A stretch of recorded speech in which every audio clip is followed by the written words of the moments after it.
నిజామాబాద్ జిల్లా ఆర్మూర్లో రాజకీయాలు ఒక్కసారిగా వేడెక్కాయి. కాంగ్రెస్ బీజేపీ శ్రేణుల పోటాపోటీ సవాళ్లతో అంకాపూర్ పొలిటికల్ బ్యాటిల్ గ్రౌండ్ గా మారింది. చలో అంకాపూర్ పిలుపుతో ఉద్రిక్తతలు తారాస్థాయికి చేరే. ఎటు చూసిన కాకీల మోహరింపుతో హైటెన్షన్ వాతావరణం నెలకొంది.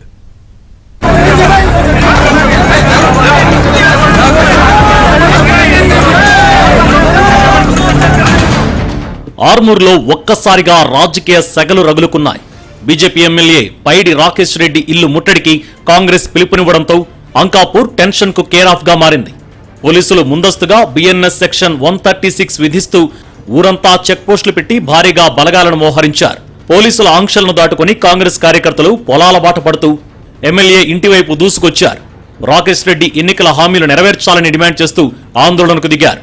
అదే సమయంలో బీజేపీ కార్యకర్తలు కర్రలతో ప్రతిఘటనకు సిద్ధమవడంతో తీవ్ర తోపులాట జరిగింది. కాంగ్రెస్ శ్రేణులను పోలీసులు అదుపులోకి తీసుకుని వేర్వేరు స్టేషన్లకు తరలించారు.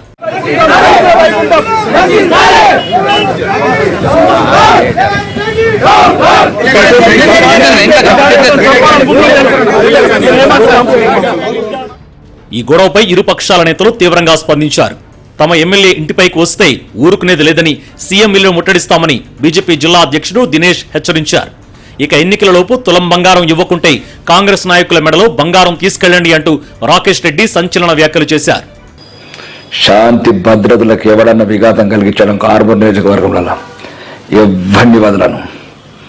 మీరు అనుకుంటారచ్చు గడిచిన 10 సంవత్సరాలలో ఏమేమి చేసినాము. ఇలా రాజకీయ ముసుగు పార్టీలు మారి మళ్ళా మొదలు పెట్టారు ఆట. మిమ్మల్ని అక్కడ మీ ఆటలు సాగనివ్వను.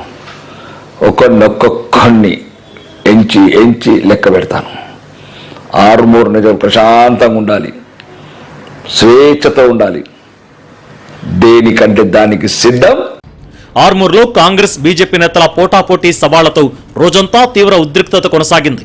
పోలీసులు ఎక్కడికక్కడ నేతలను కట్టడి చేసినప్పటికీ ఆర్మూర్ రాజకీయం మాత్రం మునిపెన్నడూ లేనంతగా రగిలిపోతోంది.